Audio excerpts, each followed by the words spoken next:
근데 이렇게 내려가는데 저도 처음부터 그거를 꼭 그런이라고 생각한 건 아닌데 신기하게 내려가는데 이게 우리나라 역사의 시간순하고 맞는 게 있습니다. 맞는 게. 물론 일부러 갖다 제가 이제 그 맞는 것만 추려서 말씀드리는 거예요. 꼭 그런 건 아니지만 그러나 대략적인 어떤 것들이 이렇게 서로 맞아가는 것들이 있습니다.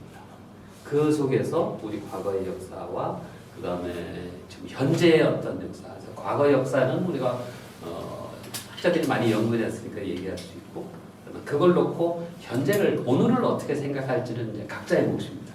그걸 놓고 그래서 이제 저걸 하는데 제일 먼저 우리가 뭐 고대사 이런 거 너무 이제 어렵게 거기까지 가지는 말고 이제 대략 이제 우리 제한된 시간 내에 뭐를 해야 되니까 산둥성에 가면 그 신라 시대의 이야기가 많습니다. 여러분들도 그랬고 저도 그렇고 우리 그 국사 시간에 배운 거 있죠. 이렇게 당나라에 신라 사람들이 많이 가서 살아서 거기에 신라소, 신라원 이런 것들이 이렇게 쭉 있었노라고 이렇게 해서 거기에 뭐 장보고, 최취연 이런 얘기들을 많이 했었습니다. 그래서 이제 이 산둥성부터 가려고 하는데 산둥성은 이제 지금 저 지도에서 보면 오른쪽으로 이렇게 툭 튀어나와서 우리나라를 향해서 마치 튀어나온 것처럼 이렇게 튀어나와 있죠. 그 부분이 산둥성입니다. 그 산둥성에 이제 그 신라인들의 그 흔적이 많이 있습니다. 많이. 지금 저 지도에는 지금 PPT의 왼쪽에 있는 저 지도에는 9세기 제당 신라인의 무역항로 이렇게 제목을 붙였는데 제당 신라인이라는 뜻은 뭐냐면 쉽게 얘기하면 지금으로 얘기하면 교포입니다. 교포. 그러니까 당나라에 가서 상주하고 사는 사람들. 물론 이제 짧게 간 사람들도 있을 수 있죠. 그러나 이제 가서 10년씩 이렇게 있는 사람도 있고 평생을 거기서 그냥 살아버린 사람도 있습니다. 나중에 이 사람이 자기 조상이 신라 사람이었다는 것을 나중에 다 이제 알 수 없을 정도로 아예 그냥 현지화돼서 사는 사람이 있습니다. 어쨌든 9세기 때 당나라에는 신라인들이 많이 있었습니다.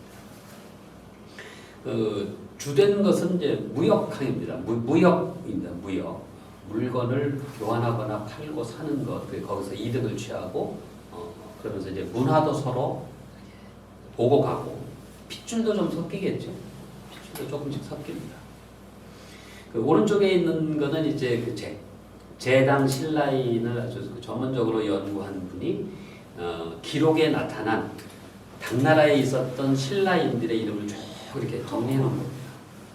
저걸 보면 당시에 신라인들이 정말 넓게 여러 군데 가 있습니다. 물론 지금처럼 인구가 뭐 몇십만이 갔다 이런 것은 아니지만 우리가 막연하게 제가 막연하게 생각하던 신라 시대의 어떤 교통 이런 것들이 굉장히 열악하고 통신 이런 건 더 열악한 거죠.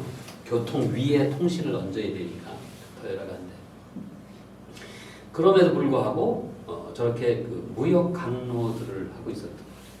저기에 지금 왼쪽에 검은 실선으로 이렇게 표시한 무역 항로는 기록에 나온 것들입니다.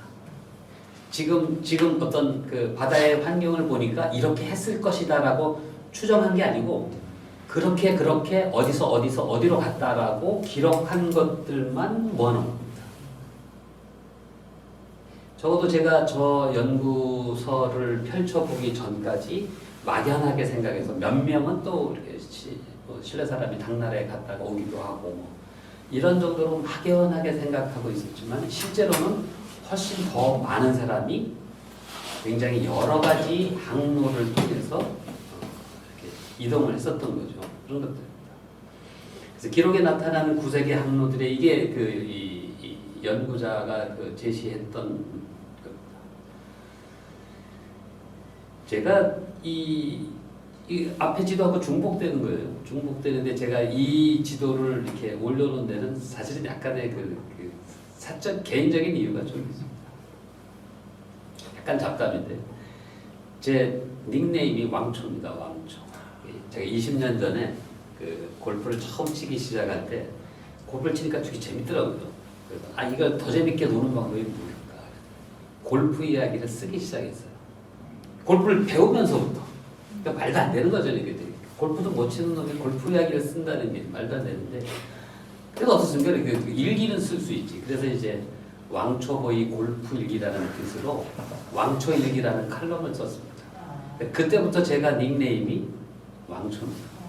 그래서 가끔 이제 오해도 왔습니다. 저 아저씨는 왜 지가 혼자 잘났다고. 왕초라는 게 사실은 이제 어느 집단의 수장, 그래서 이게 국어를 하는 사람들이 이 대빵을 제일 높은 저기를 왕초라고 합니다. 국어사전에 있는 말입니다.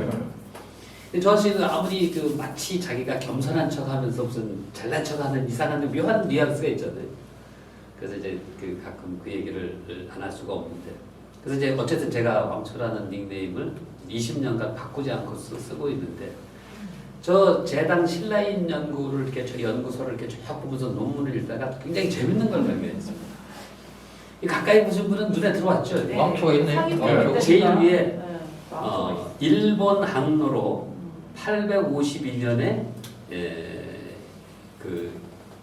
무역선을 타고 오고 간 사람 중에 왕초가 있는 거예요. 저 사람은 신라에서 중국에 가서 사는 거죠. 그러고 보니까 괜히 이렇게 약간 비슷해 보여요. 왜냐면 제가 한 10년 넘게 중국에 가서 매년 한 6개월 정도는 중국에서 여행을 여기저기 온갖 핑계를 대고 여행을 했으니까. 그래서 사실은 약간 사심을 갖고 그래서 왕초라는 그 닉네임이 역사책에도 나와 라고 이렇게 한번 우겨볼까. 죄송합니다. 소리에서. 이게 구색입니다. 이렇게 무역을 한 것의 흔적이 중국 땅에 있습니다. 그 중에 하나가 안휘성, 안휘를 지금 이제 외래어로 쓰면 안휘성의 양조입니다. 양조에 최치원 기념관이 있습니다. 잘생겼죠? 이렇게 잘 지어놨죠? 기념관은. 그래서 사실 중국에서요, 옛날 사람이라 하더라도 외국 사람의 개인 기념관을 저렇게 짓는 거는 그렇게 흔한 일은 아닙니다. 아무나 해주고 이러는 거 아닙니다. 유명하다 하더라도. 우리나라에서는 물론 굉장히 유명한 사람이죠. 신라 시대에 신라인이 당나라에 가서 과거에 급제해서 관리도 했고 돌아왔는데 문장을 아주 훌륭히 쓰더라. 문장가다. 그래서 이제 우리나라에도 서원에 가면 최치원 초상이 굉장히 많습니다. 중국에서 선생이라는 말은 이 학교에 있는 선생님을 얘기하는 건 아니고 어른 남자를에 대한 일반적인 존칭입니다. 처음 보는 사람 누구에게나 이렇게 선생이라고 합니다. 북한 사람들도 한국 사람들 만나면 선생자를 굉장히 많이 쓰죠. 학교 선생이라는 뜻 아닙니다. 저 뜻입니다. 성인 남자를 일반적으로 하는 존칭입니다. 일반적으로 하는 존칭. 선생. 여기 최치현 선생 이렇게 써 있고, 그 밑에 여러분들 아마 어렴풋하게 보일 텐데 최치원 선생이라고 한글로도 써 있어요. 멋있습니다.